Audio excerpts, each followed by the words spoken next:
It's Emmanuel Elebesun. I'm a final year undergraduate, medical laboratory sciences, University of Nigeria, Enugu campus. Wow. And aside being a student, Okay. I'm also a medical journalist with the Society for Disease Prevention. And I also, as part-time, I engage in early career research. So I write and publish papers. Wow. So that's like an answer to what you asked. That is excellent. So what motivated you to go into medical journalism?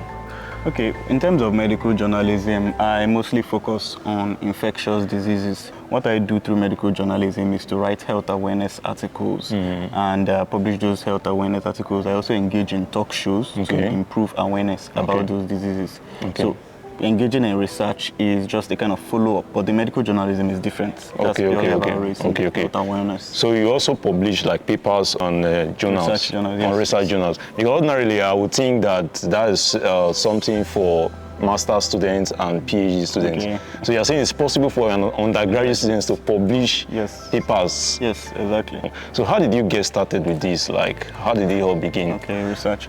So actually, I started with an online course on research. It was a paid course. So I think that was during the COVID-19 break period.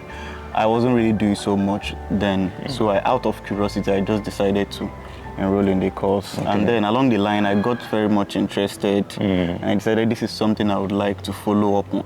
So after the course, there was this option of joining research teams. So we joined research teams and we were able to just basically apply what we learned on how to write papers. So we wrote a secondary research paper related to COVID-19 in the elderly and immunocompromised. And But the next question is, what advice would you give to students that want to start medical research, not just medical research now, publishing of papers in reputable journals?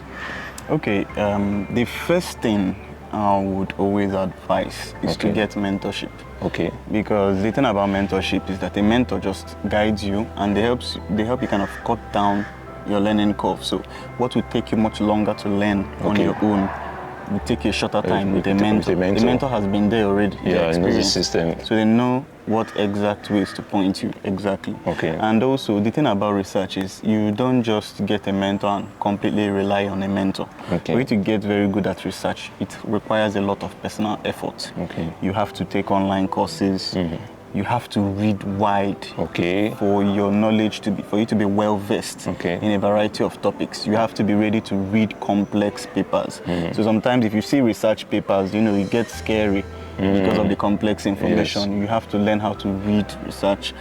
You have to be able to grasp complex information above your level, you understand? So it can be quite tasking at first, but you can start small and gradually you can progress with that too. How can a student really find a mentor?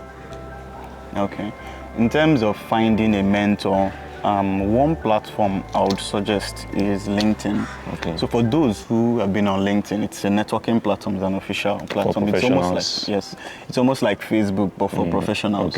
So the good thing about LinkedIn is that people you might never really on a normal day meet in real life, you can easily just communicate with them on LinkedIn.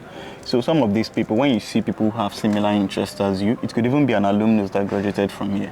You can reach out to the person, tell the person, I could see that you've published some papers in so areas, and I would just like to learn from you. I've had a lot of people message me that same way, and I've also messaged certain people as well, scheduled a meeting with them, followed them up, and we got talking, and that was how we got to collaborate on some research areas. So is there any limitations for undergraduate students in terms of research publication? Well, personally, I'm not someone that really believes in limitations because time and time again, the current trend of things keeps proving that there isn't really any limit to what you can do as an undergraduate. The only thing is, in terms of research, I think I would there's secondary research and there's primary research. So primary research projects are much more stressful because, it involves either disseminating questionnaires or designing an experimental study and then carrying out your experiment in the laboratory. So if you're not well versed in those areas yet, it could be tasking.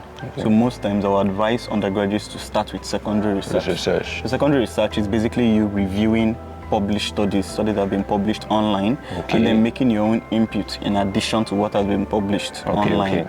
You understand? Then eventually, when you develop the necessary skills, data analysis and all that, you then be able to go into primary research. Yeah, too.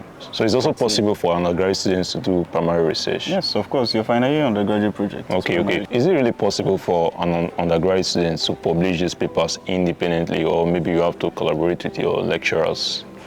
Okay, well, when you start out, it's important that you work with your mentor or your lecturers for them to show you the ropes, because there are some things you need to know about publishing papers in journals, knowing how to submit papers to journals, you know, when you get peer review feedback from the journal, knowing how to attend to that, all those kind of things, there are steps.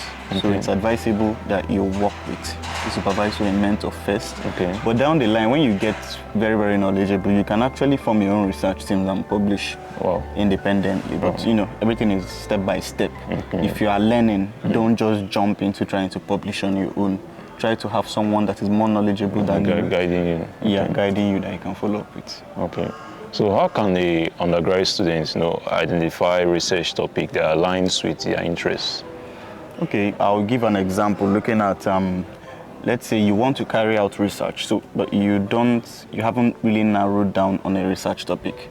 I'll use myself as an example. I generally have an interest in infectious diseases. I mentioned I'm into medical journalism. So now, infectious disease is a whole broad area, for example. And then within the aspect of infectious diseases, you have infectious disease caused by bacteria, viruses, and so on. So looking at something like bacterial infectious diseases, you can narrow down to take, for example, a disease like tuberculosis that is very, very prevalent in West Africa. And then within tuberculosis, you still narrow down, what aspect of tuberculosis am I particularly interested in? Am I interested in the drugs, the treatment? Am I interested in interventions for helping people with tuberculosis? So you made mention about taking courses, you know, to go when you want to start going into, you know, research. So where exactly can you learn this research? Because research writing is another skill of itself. So where exactly can you learn this skill you need for your publications? Okay, you know, one of the most powerful things we have now is the internet. There are so many things one can access on the internet. So there are platforms like, take for example, most of us who do online courses should know of Coursera. Coursera, so Coursera is a platform you can take a lot of free online courses. For some of them, you can get free certificates. For some of them, if you can't pay for the certificates, you can do a kind of a financial aid application, and then they can decide to give you the certificate free of charge. Yeah. Then also there are platforms. There is this particular platform organization, AuthorAid. So AuthorAid, they mostly focus on research writing and publication, research ethics and all that too. They have a research training they regularly carry out every year. And I think the training is even going on currently. So you can share the link to that eventually. So AuthorAid is one platform that you can take their online course, and it's very, very detailed. You learn a lot if you are, learning on AuthorAid. So AuthorAid is a very good platform. You also have other platforms like FutureLearn. You have edX, you have Udemy, and Allison, and so on. So there are different online course platforms. Sometimes, if you are confused, you can just do a Google search on research methodologies or an online course, free online course. So there are online courses for publications. Yeah, exactly. You know, most students, when in school, maybe probably in final year, when they do their research, they just go to Google, search for topics, and they do copy and paste. So, but then for journal publication, you have to avoid plagiarism. So how is it all about, steps to avoid those kind of, situations? Okay. So actually, in research, plagiarism is a very big offense. Especially when it has to do with publishing papers. So they normally journals normally make use of plagiarism checking software. A popular one is called Turnitin.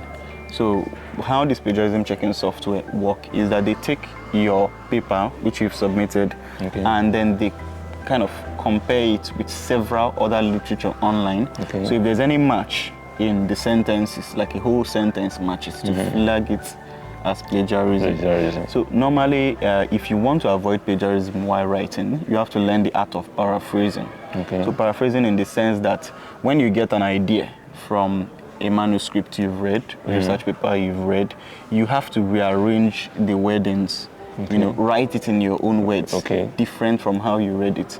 So that way you're paraphrasing, and at the same time you still have to cite the source you got that information from. So that way you're avoiding plagiarism. So if you just simply do copy and paste, that is plagiarism, and it will be flagged as plagiarism in their checking software. So you have to always make sure you paraphrase effectively and always cite your source. So sometimes just to be sure that the plagiarism content in your work is not so high, there are some plagiarism checking software that are free online. So there's Plagiarism, there is a plagiarism checker, there's Copyscape, there are so many of them online. Just do a Google search, you see so many plagiarism checkers. Though some of them are not that efficient, but you can look at some of the efficient ones you can make use of. Use it to just check your paper to be sure the plagiarism level is low. You understand? So if it shows that your plagiarism level is a bit high, you have to rewrite some parts of your manuscript. Paraphrase those aspects so the plagiarism level reduces. But always advise in fact, to avoid plagiarism completely. When you finish, you first of all finish reading a manuscript. Understand the what's a manuscript exactly? Okay, a manuscript is basically a paper that has not been published. So when a paper has been published, it's called a research article. So sometimes it might not be a published paper you're reading. It might be a manuscript that you came across online.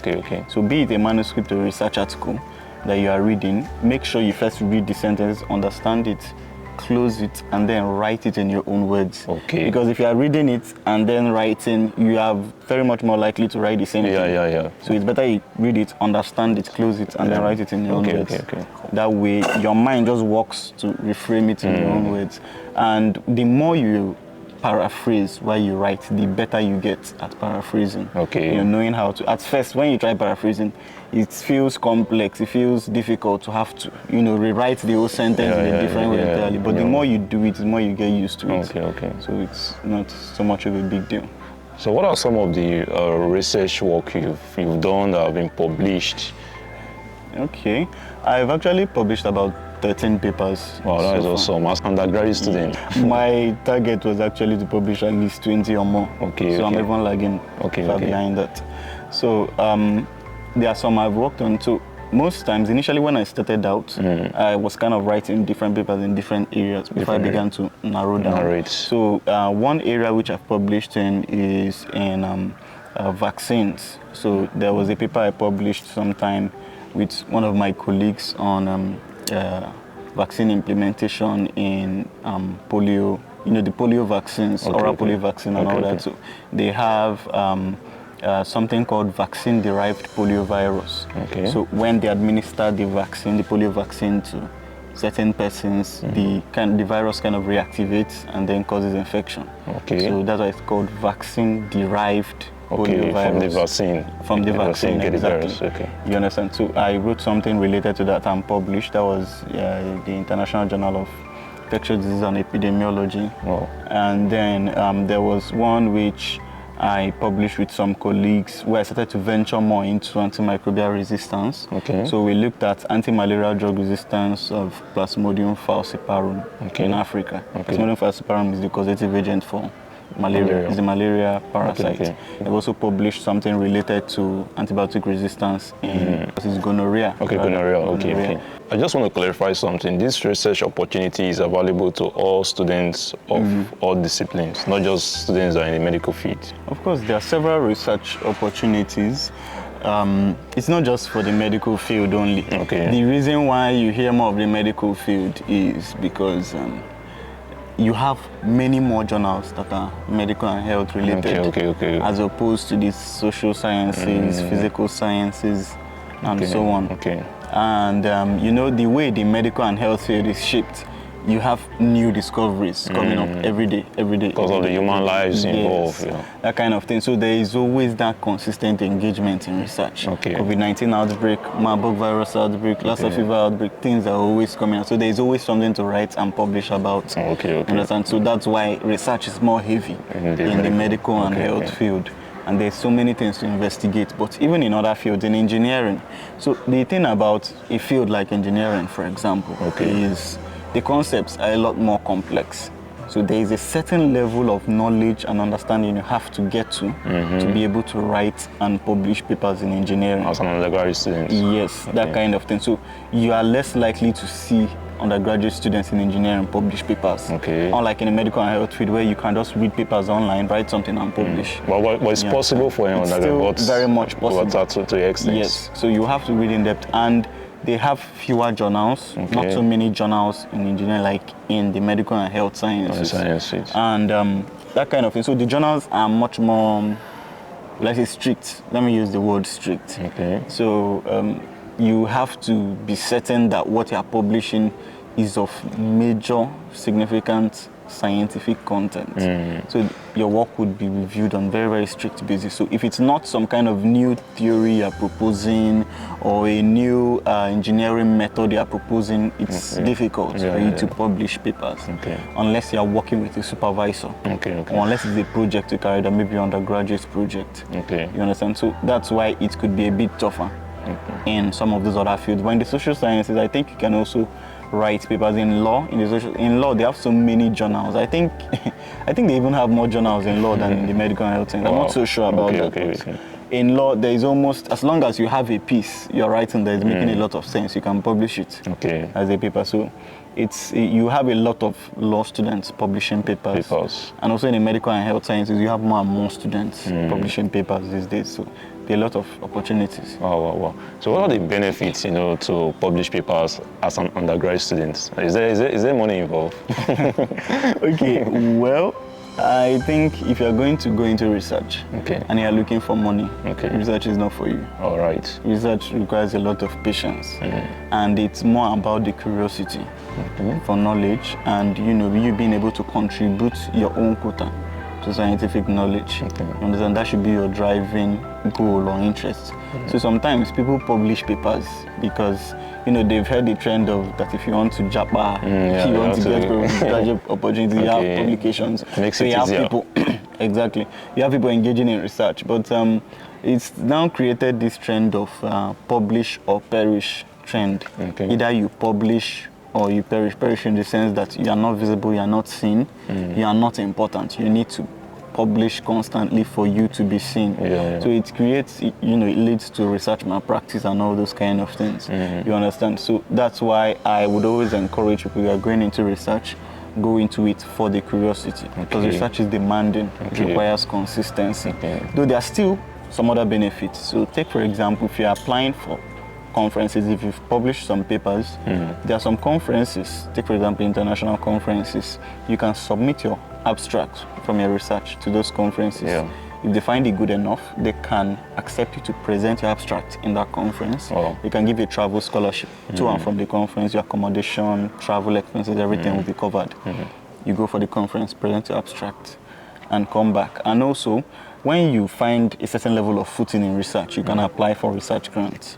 So there are some grants that are out there that some students can apply for, but there are not so many like that. But you can apply for research grants. So you have a good research proposal, you develop a research proposal, and if your research proposal is good enough and the review committee reviews it, they can award you a grant. So most times grants could range from $500, $1,000. They could range to as much as $5,000, $10,000.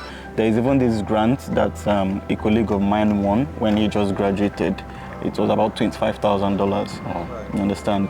So even $10,000, I know of like 2 students that have won grants of $10,000, £5,000. So that's, but getting such money does not mean you are rich. You are getting the money to carry out the research. But there will still be something going into your pocket as a benefit. But that is not the main goal. Yes, that's not the main goal. But literally, if you get a lot of grants, it can turn your life around. So that is one of the benefits of research.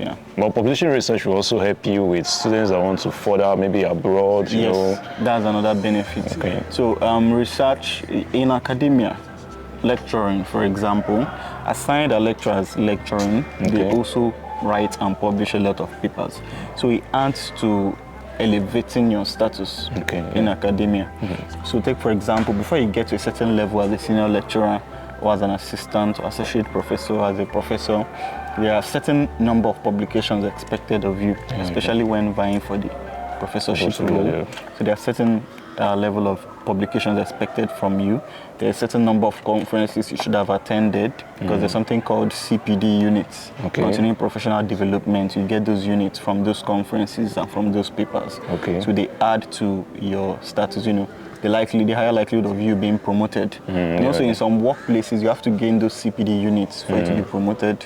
So the promotion aspect mostly applies in academia, lecturing and all that. So your research publications are tied to your advancement in the field of academia. Then also if you're applying for postgraduate study, having publications shows that you have the mental, the intellectual capacity to engage in research, to engage in a master's degree, because these postgraduate degrees are more intellectually demanding. So having a lot of publications really shows you have that intellectual capacity to cope with the stress. In the master's, it adds to your PhD. portfolio, Yes. It adds to your portfolio. It improves your status and all that. So. Lastly, what advice do you have for students that want to go into research? I've seen a lot of students scream that they are interested in research. They're interested in research. The number one thing I would say is research is not a money-making venture. You don't earn money by publishing papers. It's solely for the passion for it.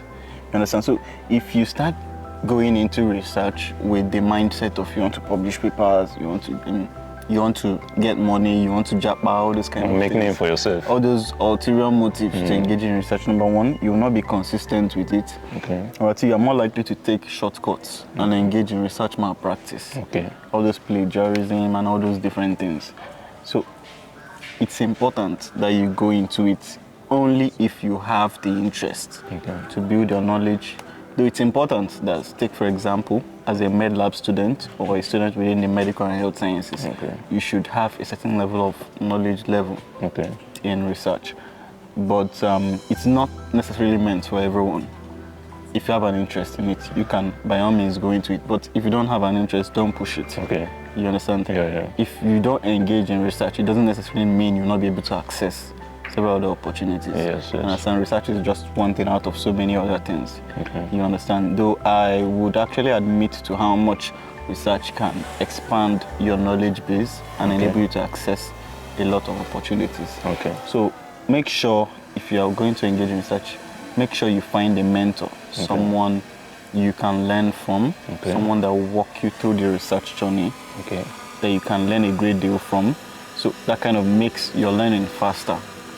And it enables you to prevent, making certain mistakes that they may have already made during their time. You understand? So always try to get a mentor, always try to read wide. I always say that research is not for lazy people. Research requires commitment. You have to be ready. There are times when you could be writing papers and you could have to read as much as 50 to 100 papers. So it requires that let me call it curiosity and passion for what you are trying to learn, the knowledge you are trying to contribute, what you are trying to discover. You understand? So it's something that requires hard work. It's mentally tasking, it's intellectually tasking. So if you know you are not cut out for that, don't push it. You don't necessarily have to be there. But if you are cut out for it, then you have to make sure you go into it and you go into it full time. And then sometimes don't just sit around waiting for a mentor to tell you everything to do. Build on your knowledge. I've mentioned taking online courses. Sometimes a lot of things you need to learn, they're there on YouTube. You might not even necessarily have to go to Coursera. Just search on YouTube. You want to learn how to write a literary review. There are so many videos. For free of charge. Free of charge. Just your data. You can learn all those things. If you want to learn more about referencing in research, for example, there's so many videos you can learn. You don't even have to take online courses, spend that much time. Though our advice to take online courses, but you get, because there are so many videos, you can do a whole course on research just from YouTube. There are some people, channels, there are some channels that you can subscribe to. Just go to the channel, check out their videos. You can see a whole length of course, different several videos. So you can just follow consistently on that, learn as much as you can. So it's one thing to learn and it's another thing to implement. So don't just learn and learn and learn and learn and learn. Start implementing. Start reading papers. Start making efforts to write papers. Have someone to guide you. Have someone to review your work. You understand? And if you're starting out, don't just rush and start looking for how to submit to a journal. Look for someone that will help you, show you the ropes when it comes to all these kind of things. How to publish in a journal and all that. Then it's a gradual learning process. Eventually, you'd start to adjust and get good at some of those things. So.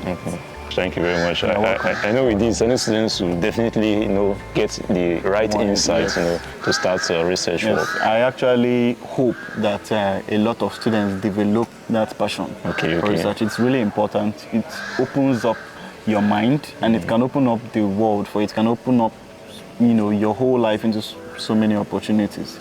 So I would always advise for those interested, make efforts to actually follow up on it. So thank you very much. Thank you. I really appreciate for giving us the time. I appreciate it. Thank you very much.